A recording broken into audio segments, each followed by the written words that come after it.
Bem-vinda, bem-vindo ao BTC Journal, seu programa de notícias de negócios comentadas e analisadas pela equipe da BTC.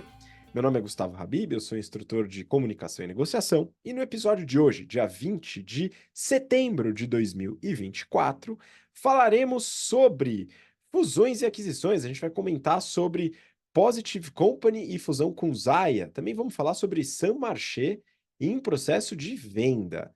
Depois a gente vai falar sobre estratégia ou falta dela, né? Primeiro sobre estratégia da Visa para o e-commerce e depois sobre a falta de estratégia da Tupperware, que está rumo à falência. Por fim, vamos para a discussão do Journal dessa semana, a opinião política no trabalho, né? Relacionada aos líderes, aos funcionários e como a gente lida com isso. E para me acompanhar em todos esses temas, estou aqui com o nosso instrutor de estratégia e negociação, Yuri Salomone. Yuri, bem-vindo de volta. Olá, Habib, olá, ouvintes, sejam todos bem-vindos. Bom dia, boa tarde, boa noite, seja lá o momento que você está escutando ou nos assistindo, principalmente no YouTube e no Spotify. É um prazer tê-los aqui, Habib. As agendas essas últimas semanas foram caóticas. A gente vive um momento político de certa agressividade em alguns estados e em algumas prefeituras por aí. Mas, brincadeiras à parte, pessoal. É um prazer estar aqui com vocês. De volta, a gente vai tentar manter a assiduidade. São muitos clientes, são muitas aulas e a gente também precisa de um pouquinho de férias, né, Habib? A gente descansa uma semana ou outra aí, mas é sempre um prazer estar aqui com vocês. Bora lá, que tem notícia pra caramba pra gente comentar hoje. Exatamente. Então, os alunos aqui da nossa turma de sábado do GBP sentiram falta do episódio da semana passada, mas eu estava de férias. Eu dei uma sorte danada que eu tirei férias justamente na semana que estava tudo esfumaçado em São Paulo, viu, Yuri? Então, fui para a praia, consegui respirar um ar um pouco mais puro, né? Coloquei o meu filho para nadar no mar, né? Enfim, ele voltou, tá, pessoal? Tá tudo certo, mas consegui descansar um pouco e agora estamos de volta com o BTC Journal aqui e já agradecendo aí os pedidos de retorno do pessoal da turma do GBP de sábado, né, que é a turma 121, a galera do presencial de sábado, turma fenomenal, pessoal mega participativo, inteligentíssimos e que estão, né, destruindo agora nas aulas de marketing, destruindo o ponto positivo, tá, pessoal? Né? Não tem cadeira voando por aí, não. O pessoal vai lá, senta e resolve uma porrada de problemas. Mas um abraço aí para a turma 121. Eu vou começar também com uma turma virtual essa semana, tema de marketing. A gente vai falar sobre isso nas notícias que eu vou comentar aqui com vocês.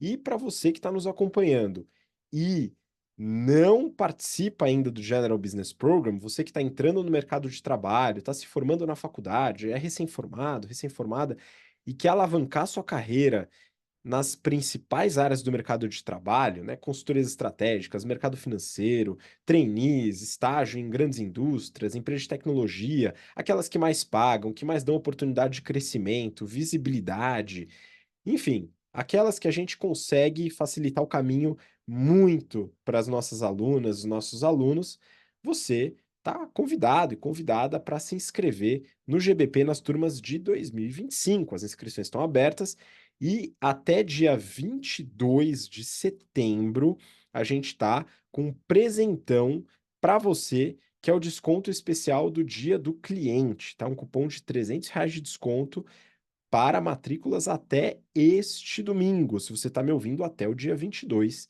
de setembro, beleza? Então, aproveita, o link está aqui na descrição. Não esquece de se inscrever e confirmar até domingo, beleza?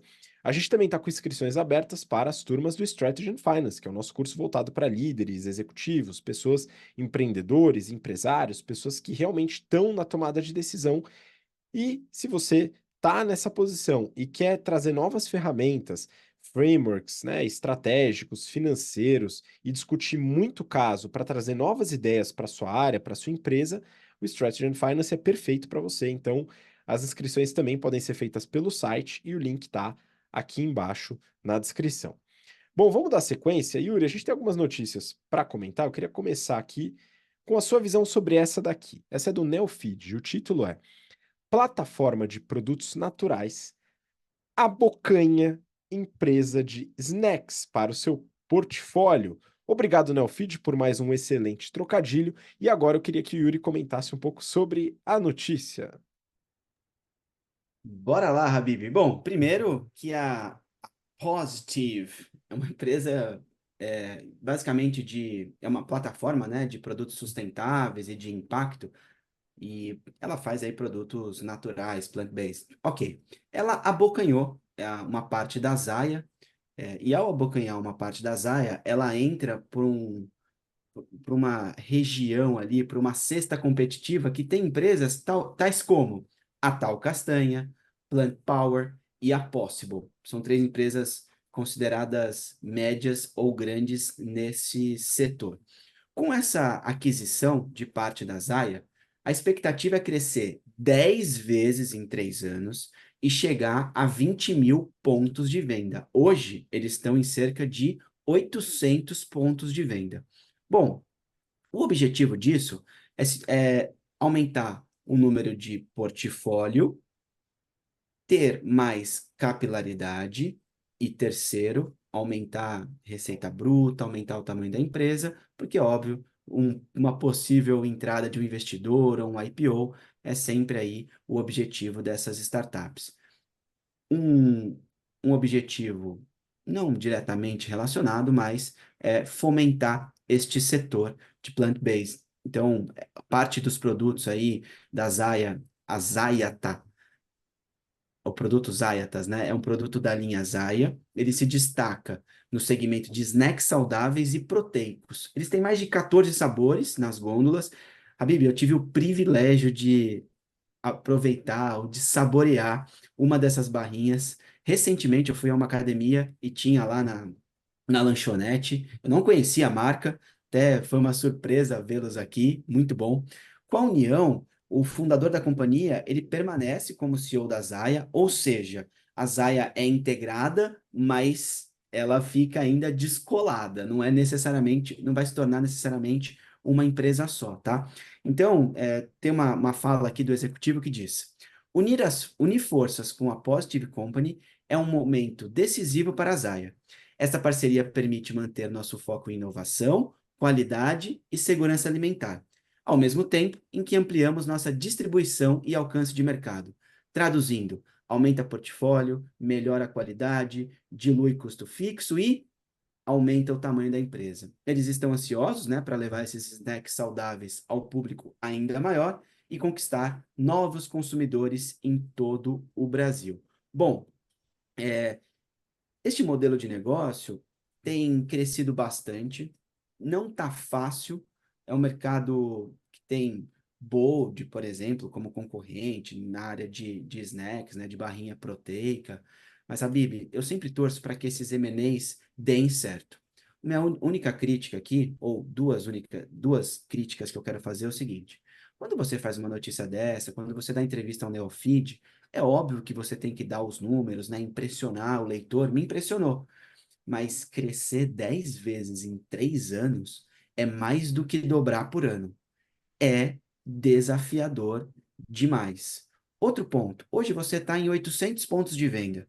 Você vai para 20 mil pontos de venda? 20 mil pontos de venda, você vai ter que colocar muita gente como representante na rua. Vai ter que fomentar a venda. E isso é um desafio enorme. A gente hoje vive um desafio da mão de obra, a gente vive um desafio de ter capilaridade nesse mercado.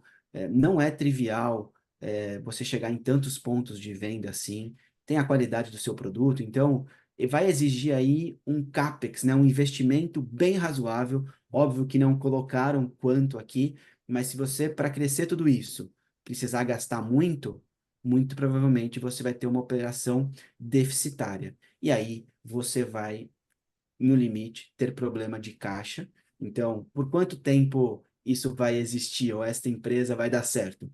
Enquanto tiver caixa ou perspectiva de geração de caixa. Hoje tem perspectiva de geração de caixa. Espero que os investidores garantam essa operação por um tempo e que haja a tal da execução correta para capturar essa energia, porque o Excel aceita tudo, Habib. Excelente. Lembrando que no General Business Program a gente trabalha o tema de sinergias, de verticalização, de economias de escopo, com os modelos que são utilizados também no mercado para poder calcular esse tipo de sinergia. Agora, o ponto do Yuri é bom e a gente também trabalha isso dentro dos cursos, a execução dessas sinergias através de elementos estratégicos e financeiros. Ou seja, nem sempre funciona como a planilha coloca, né? Essa é uma discussão, inclusive, que eu estava lendo, não é tema aqui do BTC Journal dessa semana, mas está tendo um vai e vem, uma discussão via Neofeed entre Tokstok e Mobile, né? Eu não sei se o Yuri chegou a ler as notícias, né? Um manda carta, outro responde carta, tá legal de acompanhar para quem gosta de polêmica, né? Eu me encaixo nesse quadro e estou acompanhando, e ali eles falam sobre um modelo desenvolvido por uma consultoria estratégica, né, que mostraria eventuais benefícios e tal. Então, legal, o modelo ele pode ajudar a dar um direcionamento, mas a execução é fundamental. Esse é um desafio que a gente já comentou muito aqui no caso Natura, né, depois das aquisições que a Natura realizou e os desafios de implementar aquilo que estava na planilha, tá? Esse é um tema relevante, Yuri muito bem ressaltou nessa notícia. Fala aí, Yuri. Habib, a gente vamos trazer aqui para a semana que vem a atualização de Stock Mobile. Eu tô adorando acompanhar, fiz parte do setor por um tempo e tá bem interessante os pontos de vista, os argumentos, os poderes de barganha na negociação. Então, isso vai virar case das nossas aulas, dos nossos cursos, certamente.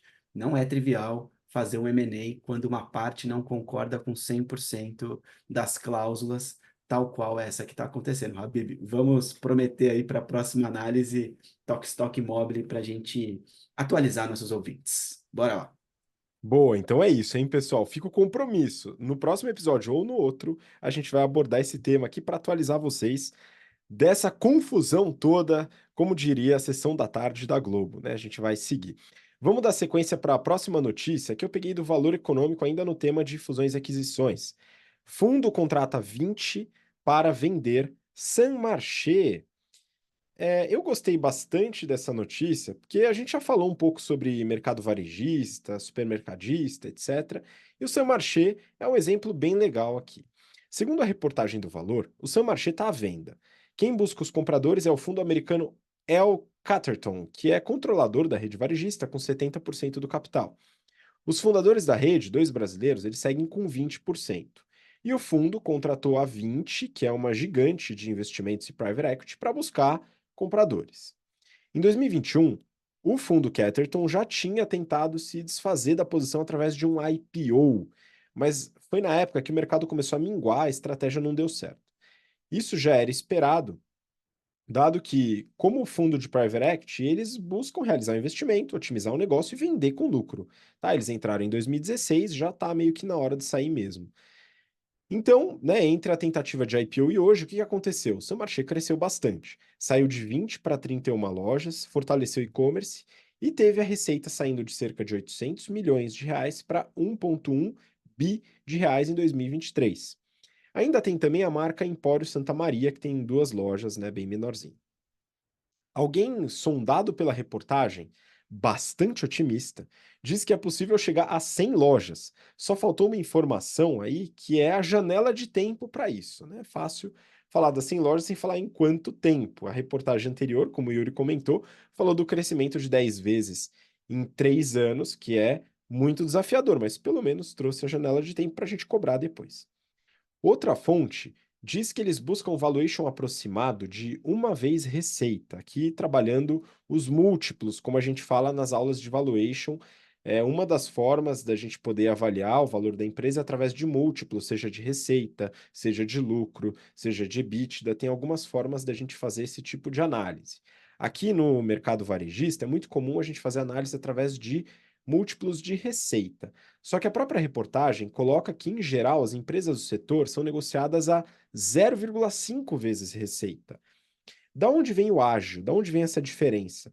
Bom, eu suponho que seja talvez do storytelling, porque do lucro e da geração de caixa não é. A gente vai ver já já sobre isso. O Seu Marché é conhecido em São Paulo por ser um mercado caro e com produtos de alta qualidade, produtos gourmet. Tem o seu público, é claro, E o próprio crescimento mostra isso. Apesar de que boa parte desse crescimento também está relacionado a aumento de preço, mas não, isso só não explica. Então teve crescimento orgânico também. Como empresa de nicho, ela faz muito bem o seu branding, na minha visão. Trabalha nas praças relevantes onde o público está e acerta no portfólio de produtos, no sortimento. A dúvida é, tudo isso se sustenta? A gente vai dar uma olhada nos resultados, tá? A empresa ela não tem capital aberto, mas tem os resultados divulgados por ser uma SA, né, uma sociedade anônima, e é bem fácil de encontrar. A razão social da empresa é Hortos Alimentos, e a partir daí você digita lá no Google demonstrativos, etc, fica bem fácil. Bom, a receita então 1,1 bi, receita líquida de 2023, aumento de 15,2%.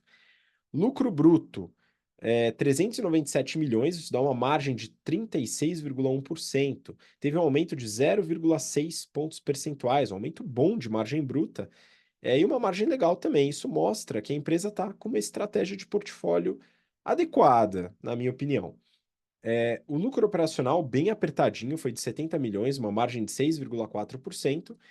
E aí a despesa financeira, 140 milhões de reais de despesa financeira no exercício de 2023, que é o dobro do lucro operacional, né, em despesa financeira. Aí fica difícil, né? Precisa reduzir um pouco o custo dessa dívida. E talvez essa seja uma das justificativas para a venda e principalmente o desejo do IPO lá em 2021. Isso resulta em um prejuízo líquido de 62 milhões de reais, caiu um pouquinho em relação ao prejuízo de 2022, mas ainda com um prejuízo. Entrando no detalhe do balanço, a gente tem aqui uma dívida bruta de mais ou menos 313 milhões de reais, um caixa e equivalentes de 40, trazendo uma dívida líquida de 273 milhões. Isso sem contar o passivo de arrendamento, que é mais ou menos 300 milhões. Então, a alavancagem, se a gente considerar o lucro operacional como um proxy do EBITDA e pegar essa dívida líquida sem arrendamento, a gente tem uma alavancagem de 3,9 vezes, que é uma alavancagem alta. Isso sem considerar passivo de arrendamento, né? Agora, pior do que essa alavancagem é o índice de liquidez corrente, a relação entre o ativo circulante e o passivo circulante. Essa relação é de 0,55, ou seja, tem muito passivo circulante para pouco ativo circulante. E a empresa também queima caixa. Foram 60 milhões de reais de caixa utilizado, né, queimado nas operações. Ou seja, a operação financeiramente é ruim. O marketing, na minha visão, a gestão de marketing é muito boa, né? A estratégia que a gente fala no modelo dos 4 P's de marketing, produto, preço, praça e promoção, a construção de marca, eu acredito que o Saint-Marché fez muito bem, mas a gestão financeira não tá legal. E nem só de marketing vive uma empresa, tá? É, a gestão de marketing, os 4 P's bem alinhados, a gente fala sobre isso na gestão de marketing nas aulas do GBP, mas não é só isso, né? A estratégia financeira também tem que estar de acordo. Eu imagino que eles têm alguns pontos de melhoria aqui, como a renegociação de dívidas, reperfilamento da dívida, jogar essa dívida mais para frente, tentar reduzir custo de dívida, negociando com os bancos, com os credores, mas tem ajuste na linha das despesas para fazer também, principalmente nas despesas com vendas. Se conseguir otimizar isso sem prejudicar a receita, seria um belo resultado. Bom, vamos dar sequência. A gente tem mais algumas notícias para falar agora sobre estratégia. Mas antes de falar sobre estratégia, eu queria passar um recado aqui para você que nos ouve, né? Porque a gente está na semana do cliente, e é o seguinte: a semana do cliente é legal ter a responsabilidade com o cliente quando a gente fala de custo também. Aqui na BTC a gente fala bastante sobre custo, sobre a economia real que você tem. E logo nas primeiras aulas de matemática financeira, Yuri, o pessoal já aprende a calcular retorno, seja retorno sobre investimento, TIR, né, taxa interna de retorno, payback descontado, tudo isso usando casos reais e valores de uso de fato, né? Ou seja, não só o valor daquele cálculo simples, mas usando, por exemplo, taxa mínima de atratividade, custo de oportunidade, assim por diante. E quando a gente fala de uso de roupa, camiseta, por exemplo, né? A Tech T-shirt da Insider, que é essa que eu estou vestindo agora, ela oferece um custo por uso que é significativamente inferior ao de uma camisa de algodão tradicional. Né? Uma camisa de algodão, ela tem um custo por uso de mais ou menos R$ 2,84. Já a Tech T-shirt tem um custo de R$ 1,01 por uso. Aqui, considerando um teste de 50 lavagens, usando a camiseta uma vez por semana durante um ano. Depois de um ano, uma camiseta de algodão já vira pijama. A Insider, por ela estar bem apresentada, não desbotar, né, ter uma quantidade de lavagens até menor, eventualmente o uso estimado é de pelo menos mais 2 anos. Além disso, pelo fato dela ter uma tecnologia anti-odor, né, faz com que você não precise lavar tanto assim quanto uma camiseta normal de algodão. As fibras são mais resistentes, isso traduz, né, se traduz numa economia real com o tempo, ou seja, um custo por uso menor. Você usa mais e, eventualmente, pagando mais caro na compra da camiseta, o custo por uso se reduz. Ou seja, a Tech T-shirt é uma escolha de consumo inteligente. Você paga menos ao longo do tempo, porque você pode usar muito mais. Algumas das tech t-shirts que eu uso têm mais de 3 anos de uso, mais de 3 anos de uso, e eu não vejo elas desbotarem. A camiseta preta que eu estou usando aqui, essa já tem bastante uso e ela tá da mesma cor das camisetas mais novas que eu comprei ou que a Insider eventualmente me forneceu.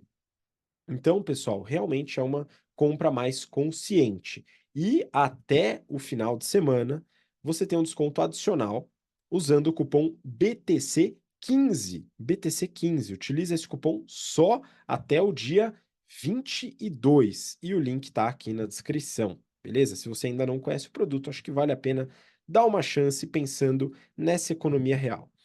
Bom, vamos dar sequência, Yuri. A gente tem algumas notícias para falar sobre estratégia.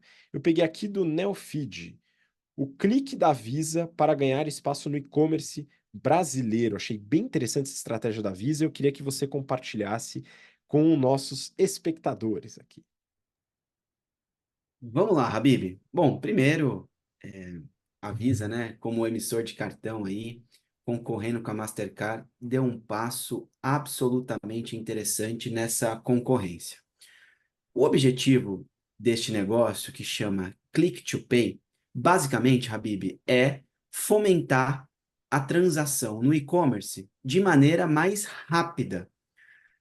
Tem algumas vantagens dessa transação ocorrer mais rapidamente. Primeiro, que o cliente não abandona o carrinho quando ele coloca um item para ser comprado. Então, o cliente vai lá, faz toda. Ele é acionado pela marca, a marca gastou dinheiro para levar ele para o e-commerce, ele escolheu um produto, escolheu a cor, fez todo ali o seu carrinho de vendas, né? O seu pacote de vendas, de compras. E aí, na hora de pagar, tem a dificuldade de ter que colocar o número do cartão, o código de segurança, nome completo, endereço, enfim, todas as informações que a gente já conhece aí fazendo, no limite, compras no e-commerce. O que a Visa vai fazer é tirar a responsabilidade dos e-commerces de armazenar os seus dados bancários. Então, hoje, vou dar um exemplo do Mercado Livre aqui, que a maioria de nós, ouvintes e falantes aqui, já fizemos compra, né? Você vai lá e você deve ter todos os seus cartões de crédito, débito, enfim, suas informações cadastradas, e você escolhe o tipo de cartão, o parcelamento e faz o pagamento. De quem é a responsabilidade desses dados? Do e-commerce. Desta vez, o que a Visa propõe é que ela, Visa, armazene os dados do cliente e seja um meio de pagamento para todos os e-commerces. Você elimina duas coisas, pelo menos. Primeiro, o abandono de carrinho, porque a compra é mais rápida, você não precisa ali ficar digitando um monte de informação, ter a validação por parte do sistema antifraude daquele e-commerce. O segundo ponto é que 60%, galera, de quem compra, de quem faz compra pela internet, abandona carrinho. Pensa que você gastou todo o dinheiro para levar o cliente, para ele montar o seu carrinho e ele 60% abandona. É o desespero para quem trabalha com e-commerce. Tudo que você gastou e o cliente, por não conseguir fazer o pagamento, abandona. Uma outra vantagem deste Click to Pay é que a gente volta a usar o cartão de débito nas compras do e-commerce. Porque o cartão de débito, ele é super difícil de ser utilizado, porque ele tem que ser cadastrado na plataforma de e-commerce. Esta plataforma tem que ser conectada com o banco, validar que o cliente tem dinheiro na conta, fazer o débito da conta e dar como pagamento. Esta dificuldade eliminou o cartão de débito, ou quase que eliminou o cartão de débito das compras do e-commerce. E olha que interessante, hoje no Brasil, 60% dos clientes compram com cartão de débito. E eles têm muita dificuldade para comprar no e-commerce. O que que eles fazem? Boletam a compra, emitem o boleto. Aí tem vários problemas, dentre eles, o e-commerce fica preso com aquele produto durante 2 ou 3 dias, até que o boleto seja pago, você tem que dar prazo para o boleto ser pago. Quando o boleto, quando é efetuado o pagamento do boleto, tem a integração do banco e avisa o e-commerce para liberar o produto. Então, o produto chega na casa do cliente muito mais demorado do que chega quando o cartão de crédito é usado para transação. Outro ponto, que se há abandono de carrinho, ou seja, não há o pagamento do boleto, no limite, o e-commerce ficou 3 ou 4 dias, talvez 5, com aquele produto preso, com aquele produto, um estoque parado, né, que a gente fica desesperado. E o terceiro ponto nessa história toda é que o e-commerce consegue diminuir o ciclo de conversão de caixa. Ele consegue diminuir o prazo de pagamento. Na hora cai o dinheiro para o e-commerce. Não precisa nem do crédito que vai cair ali depois de um mês, talvez. Então, olha só quantas vantagens e desvantagens tem em usar agora esta nova modalidade que é o Click to Pay. Click to Pay, para mim, vai revolucionar um pouco esse mercado, viu, Habib? A gente tende a comprar itens por impulso. O e-commerce te impulsiona para isso, principalmente nas grandes semanas de promoções, tais quais a que a gente está vivendo agora, que é a Semana do Consumidor, ou eventualmente na Black Friday, no Natal. Então, ó, só agora vai acabar. Então, aquela angústia, né, fomentar você para comprar, esse click to pay te acelera e ajuda o e-commerce a vender mais. E aí tem uma frase aqui do Lopes Alves, que é um dos responsáveis aí por esse setor da Visa, e diz: o banco emissor carrega esse peso pelo usuário e está emprestando a credibilidade junto à da Visa de que esses cartões estão tokenizados e são seguros. Então, no limite, você também aumenta a segurança da transação. Gente, são muitas vantagens, vantagens de ciclo de conversão de caixa para o e-commerce, vantagem de não imobilizar o estoque, vantagem de acelerar a transação, vantagem do cliente ser bem atendido e rapidamente. São muitas vantagem de mais clientes poderem usar essa transação, os clientes que foram desbancarizados no limite, tiveram problemas com crédito e só compram com o dinheiro que tem. Olha quantas coisas boas essa solução traz para os nossos clientes. Então, é, o Lopes também afirmou que as empresas que fizeram parte desse teste aumentaram significativamente as suas vendas.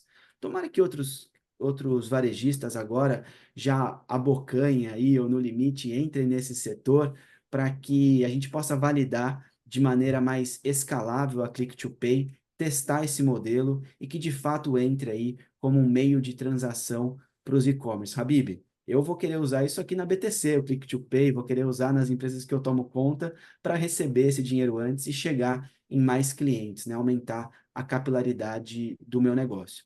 E aí, para finalizar, tem uma frase aqui do Garcia, que ele é o líder, né, desse projeto na Associação Brasileira das Empresas de Cartões de Crédito de Serviços. Ele foi o responsável aí por sentar com as demais bandeiras no mercado brasileiro para identificar essas diferenças, tal, o que cada um faz, o fluxo de transação e afins. E ele diz o seguinte: a proposta principal é ter uma forma de pagamento que só vai abranger a mesma experiência para todas as bandeiras, com crédito e débito. Então, que este fomento de compras, de consumo, seja inteligente e que aconteça de maneira segura. Aparentemente, o teste foi bem feito e vai ser escalado, Habib. Pois é, e a gente estuda bastante sobre esse tema, tanto nas aulas de pricing, do curso de pricing, né, que a gente também está com inscrições abertas.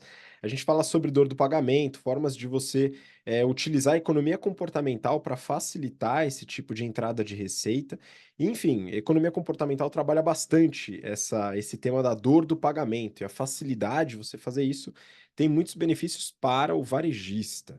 Beleza? Então dá uma olhada e se você tem interesse em se desenvolver no tema de precificação, Pricing Strategy Program com inscrições abertas para a próxima turma, link também na descrição.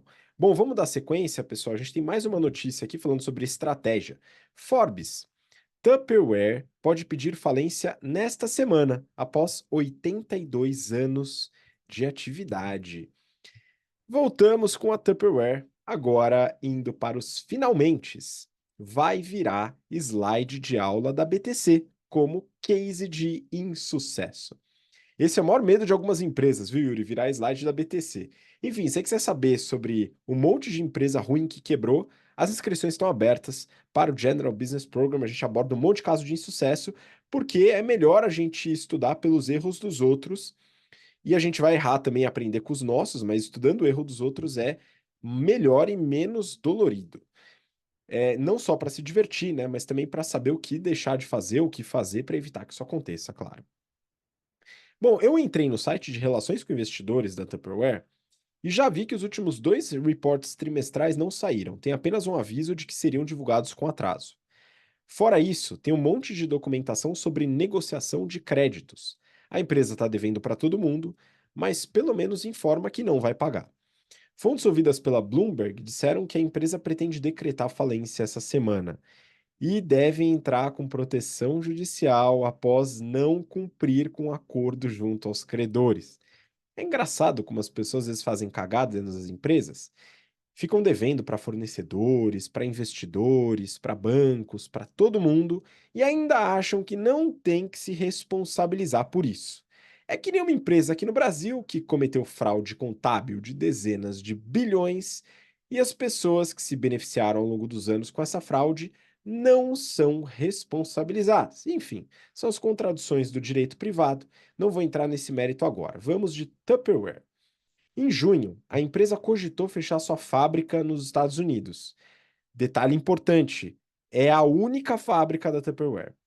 Enfim, agora as ações da empresa estão com negociações suspensas depois do comunicado do dia 16, e a gente precisa entender o que levou a isso. Ao contrário do Saint-Marché, que a gente analisou agora há pouco, que tem uma estratégia de marketing muito bem acertada, apesar dos problemas financeiros, a Tupperware errou feio e rude no marketing nos últimos anos. Sim, a marca foi bem estabelecida ao longo enfim, do século passado, né, dos anos 50, 60, 70. Essa construção de marca fez com que o produto se estabelecesse com o nome da marca, só que o problema está na gestão de marketing, dentro do modelo dos 4Ps que a gente vê lá no GBP. Primeiro, o produto já foi mega revolucionário, hoje é commodity e eles tratam ainda como se fosse o auge da tecnologia. A precificação se mantém alta, dificultando a competição. Como o produto foi comoditizado, a precificação também deveria seguir uma tendência de redução, mas ele é considerado caro. Agora, o grande problema foi a estratégia de praça. A empresa, desde os anos 40, se estrutura basicamente na venda direta, através de consultoras, tipo Avon. Nos anos 40 e 50, com a maioria das mulheres trabalhando em casa, cozinhando, fazendo um monte de estoque de comida na geladeira e no freezer, era mais fácil. A consultora está na casa das pessoas, conversa com o cliente, com a cliente, convence, beleza, vende. Hoje a coisa mudou muito. Já é muito difícil encontrar as pessoas em casa. As consultoras fazem sua venda agora no trabalho, né? Tem um outro trabalho, faz a venda lá, enfim. Tenta dar seu jeito no momento em que as pessoas não estão pensando na comida congelada. Ou seja, você perde a sensação de imediatismo. A empresa ela contava até 2022 com mais de 300 mil consultoras. Em vez de avaliar novos pontos de venda, lojas multimarcas, mercados, fazendo uma alteração da estratégia de preço, de produto, seguiu nessa estratégia de praça, que é muito ruim para esse tipo de produto hoje. Funciona bem para cosméticos, mas não para pote de plástico. Ou seja, a gente vê uma empresa ruindo pela estagnação. Os potes ainda são muito vendidos. Ela poderia estar pegando esse filão. Ela ainda vende muito, falando em volume. A gente vai ver aqui rapidinho. Mas optou por seguir com a tradição, que não mais se aplica numa estrutura de custo que definitivamente não tem nenhum sentido para esse tipo de produto. É hora de dar adeus à Tupperware e a gente vai continuar chamando o pote plástico de Tapware, Tapeware, mesmo sem a empresa existindo.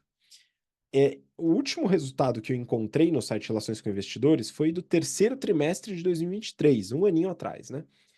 A receita bruta tinha sido de 260 milhões de dólares, ou seja, uma receita alta, né? Mas uma queda de quase 15% em relação ao mesmo período do ano anterior. A margem bruta, ela era de 63,5%, uma queda já de margem bruta de 1,6 pontos percentuais, ou seja, resultado ainda alto, mas só indo para baixo. O prejuízo operacional já era prejuízo de 46 milhões e o prejuízo líquido de 56 milhões. Ou seja, a empresa já está no prejuízo há um bom tempo, já não tem mais caixa, não consegue arcar com as suas obrigações e isso resulta em falência. É o que a gente fala lá no GBP no Strategy and Finance. O que traz a falência para a empresa não é necessariamente o top line, né, a receita, nem o bottom line, o prejuízo, é o caixa. Por isso que a empresa tem que ficar atenta a esse tipo de coisa e isso se conecta com a estratégia de marketing falha da Tupperware. Tá? Então, mais um caso de insucesso que virará slide nas aulas da BTC. Bom, vamos dar sequência, Yuri. A gente tem agora a nossa discussão do BTC Journal dessa semana. Eu peguei uma notícia do Valor Econômico e o título é: Profissionais preferem lideranças com as mesmas opiniões políticas. Foi feita uma pesquisa com um pouco mais de 1.000 trabalhadores. Eu queria, Yuri, que você divulgasse alguns números que a pesquisa traz, tá? E a gente trazer uma forma um pouco mais abrangente dessa discussão. A gente pode comentar sobre opiniões políticas no trabalho, não necessariamente nas lideranças e tal, tá? Então eu queria que você trouxesse aí esses dados e a gente começasse essa discussão polêmica. Vamos lá, Bibi. A gente adora discussão, né? É bacana depois os nossos ouvintes comentarem aqui no Spotify, no YouTube, sobre a sua opinião em relação ao que a gente está avaliando aqui. Mas vamos lá. Quase metade, 48% dos profissionais é contra expressar aí abertamente opiniões políticas no seu ambiente de trabalho, enquanto 40% são a favor do debate. Eu confesso que quando eu penso nesses 40% que quer discutir, eu fico pensando, que horas que você vai trabalhar? E que horas que você quer discutir sobre isso? Se tem ambiente para essa tal discussão. Mas, apesar da tendência sobre esse tema, 51% prefere trabalhar em uma empresa que o CEO, né, o líder principal, tenha visões semelhantes. 23% consideram deixar o emprego se a alta cúpula defender posição contrária e 19% já foram questionados sobre convicções ideológicas por colegas de trabalho ou superiores. Mas aqui, Habib, a maioria, ou seja, 80%, opta por ficar longe de discussões sobre esse tema. Bom, esses daqui são os números macros dessa pesquisa.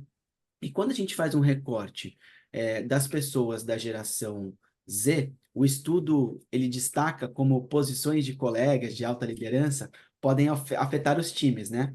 Até 23% dos entrevistados considerariam a possibilidade de deixar o emprego devido aí às diferenças políticas, né, com as pessoas no trabalho. Quando eu faço o recorte aqui, esse patamar sobe para 28% entre funcionários com 18 a 24 anos e cai para 14 entre 45 e 54. Ou seja, quando eu faço o recorte da geração Z, ela tende a ser mais aguerrida, a lutar pelos seus posicionamentos, a ter um propósito no trabalho e na visão política perante os seus líderes ou liderados. Já as pessoas mais velhas, talvez por uma questão de maturidade ou de já terem cumprido um papel ali de discussão, tendem a discutir menos. Então, isso prova um pouco do nosso feeling, né? A descoberta, óbvio, está alinhada aí com o que observamos no mercado sobre a geração Z. Eles tendem a buscar ambientes em que compartilham valores semelhantes, encontram propósito, pertencimento e afins, que eu entendo ser genuíno, tá?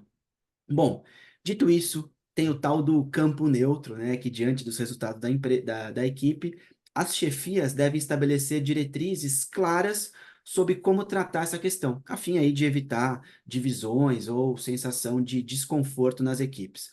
Bom, Habib, eu, trazendo a minha opinião, eu faço parte dos 80% que evita falar sobre isso, mas eu acredito que isso venha embasado tecnicamente, no fato de eu ser um negociador nato.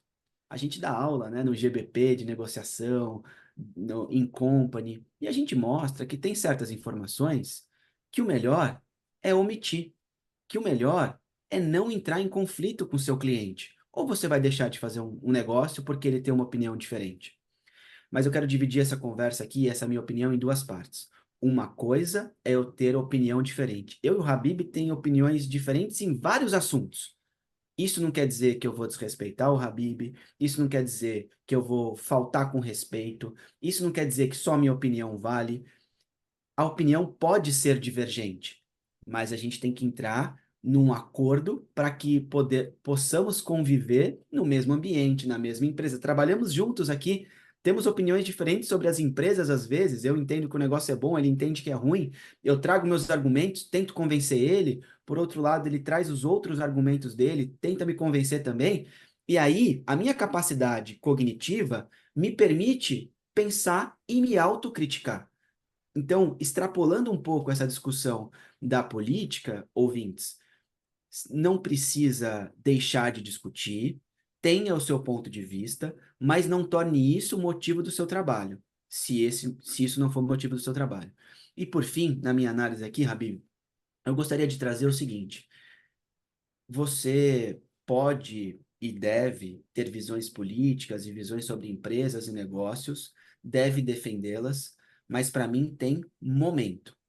Tanto o líder quanto o liderado não podem impor o que querem, a não ser que seja uma diretriz da empresa. E geralmente, as empresas, elas são empresas que não emitem opinião, não mostram exatamente em que lado estão. A empresa é representada por pessoas que eventualmente emitem as suas opiniões e tornam aquilo algo é, obrigatório, mas pela maturidade de negócios com os quais que eu estou envolvido, eu vejo que a pessoa tem uma opinião, a empresa não necessariamente, a não ser que a empresa seja a pessoa. Então, saibam dividir isso, lutem pelos seus ideais, lutem pelo que principalmente vocês acreditam, mas não entrem em discussões que são descabidas, que não vai mudar nada. Não invistam seu tempo de maneira errada. E olha só, segundo o levantamento, entre os 61% que falam abertamente sobre as preferências políticas, 28 sentiram que os colegas começaram a tratar de formas diferentes. Você quer ser tratado diferente? Sim ou não? É uma escolha, certo? 22% notaram que algumas pessoas não participam de eventos da empresa para fugir das discussões. Poxa, a gente vive em sociedade. A gente é feito para viver em comunidade, para se ajudar, para evoluir, para ter pontos de vista diferentes. Você vai deixar de ter networking porque você tem uma posição política diferente? Eu discordo disso. Eu consigo e gosto de transitar em todos os meios socioeconômicos e também políticos. Aprenda a falar a língua do interlocutor com o qual você conversa, negocia, se relaciona. Esse é o meu recado para todos vocês, referente a esse tema que é polêmico e eu gostaria de ver, ouvir o comentário de vocês aqui. E Habib, por favor, deixa a sua opinião aí, a sua análise sobre esse assunto. Pois é, você falou de negociação, né? E eu lembro aqui de um dos últimos tópicos que a gente fala nas aulas do GBP sobre características de bons negociadores. A gente levanta uma pesquisa sobre negociadores é, enfim, marcantes. Harvard faz esse tipo de levantamento, né? E a gente traz um elemento que é a separação dos pontos pessoais dos pontos na negociação. E tanto você como eu, né, a gente já teve experiências de visitar clientes, de visitar parceiros comerciais. E pessoal, vira e mexe acontece, você vai visitar um cliente, a pessoa tá com, putz, mundo polarizado, não sei o quê, tá em momento de eleição, a pessoa vai lá, te recebe, fala alguma coisa sobre política, e às vezes é uma opinião completamente contrária à sua, às vezes é uma opinião que te ofende, às vezes é uma opinião que te desrespeita, né? Não diretamente, né? Mas é uma opinião, é muito avessa àquilo que você pensa e tal. E a emoção surge, né? A gente também fala sobre isso em negociações. As emoções surgem, a gente tem que saber lidar com elas e não ignorar, né? E saber diferenciar essas coisas, né? Qual que é o ponto da reunião, o que está sendo tratado ali, e colocar esse ponto de lado é uma grande maturidade, tá? É um grande exercício de flexibilidade que a gente pode fazer para não nos prejudicar no trabalho, não colocar algo que não é interessante naquele momento. Tem momentos e momentos, o Yuri pontuou muito bem isso, né? Tem bons momentos para você discutir sobre política e tem maus momentos. Eu acho que dentro do trabalho, via de regra, não é um bom momento, então eu também me encaixo nesses 80% que o Yuri falou, que preferem não discutir sobre esse tema no ambiente de trabalho. E aqui um parênteses, Yuri. Olha um benefício do home office, né? O pessoal fala muito da conversa de cafezinho, que traz ideias e não sei o que, mas também pode evitar discussões desnecessárias, né? E no home office, você faz as reuniões mais agendadas, né, marcadas e evita esse tipo de discussão. Então é mais um benefício aí. De qualquer maneira, acho que tem o ponto da gestão e o ponto dos liderados, né? Na gestão, eu acho extremamente maléfico, né, solicitar a opinião política de liderado. Isso beira o assédio. Eu acho que a gente não deve cruzar essa linha de forma alguma, tá? Isso eu já presenciei, já vi acontecendo e é bastante desconfortável, tá? Então, não deve ser feito isso de forma alguma, na minha opinião. É, por outro lado, né, quando a gente pensa no lado das pessoas que são lideradas, né, muitas vezes elas não expõem a opinião política ou elas querem expor, mas talvez aquele não seja o melhor ambiente. E aqui vale uma sugestão, né? A política ela pode ser feita em diversas circunstâncias. E você pode aproveitar momentos mais propícios para isso que não são no trabalho. Dificilmente uma pessoa vai ter sua opinião mudada no trabalho, né? Então você tem outros momentos. Pode se organizar, pode participar de um coletivo, pode participar de uma entidade estudantil que seja politicamente ativa, pode participar de um partido, enfim, pode fazer campanha para candidatos e candidatas fora do horário de trabalho, no final de semana, né? Em algum momento mais tranquilo. Eu acho que isso é bastante válido, né? Bastante válido se isso é algo que te afeta, com a qual você se importa, né? Pode ser feito e eu imagino que do lado da empresa não deveria, né? Em alguns casos vai ter algum tipo de problema, né? Porque, enfim, tem gestores e gestores, mas, né?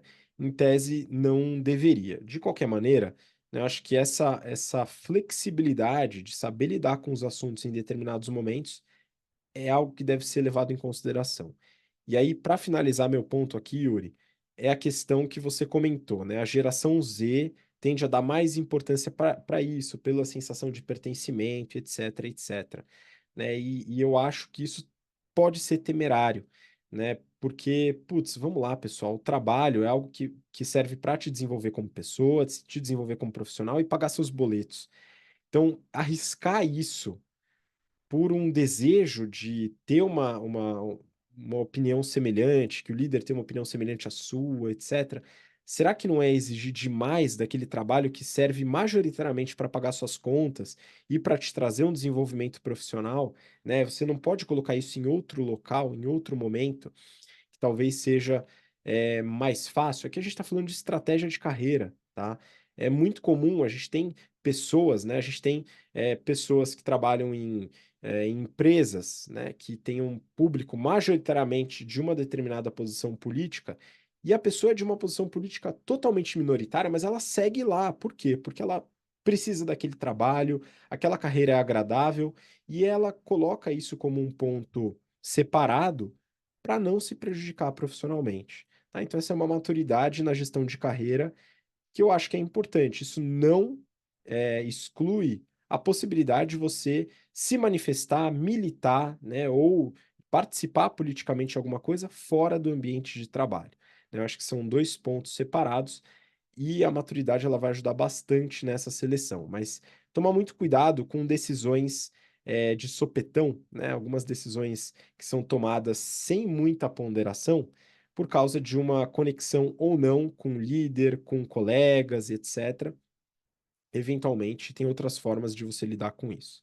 Então, eu queria colocar esse ponto e convido, assim como o Yuri falou, convido você a compartilhar também o que que você acha, né? Você acha que isso deve ser fomentado no trabalho? Não deve? Como lidar com isso? Quais os problemas que podem surgir?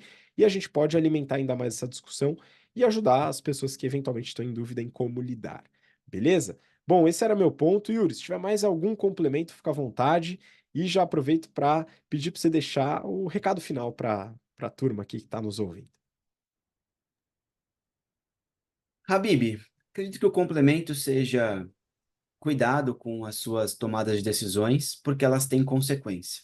A gente não está aqui para dizer para você, na sua carreira, na sua estratégia de vida, decidir num ponto, vá por aqui ou vá por ali, até porque a carreira não tem receita de bolo, senão todos nós seríamos pessoas de sucesso, na nossa concepção de sucesso, e, e encontramos adversidades, problemas e oportunidades diversas, mas tendo isso em vista, só tome cuidado com as consequências dos seus atos, das suas escolhas, dos seus posicionamentos.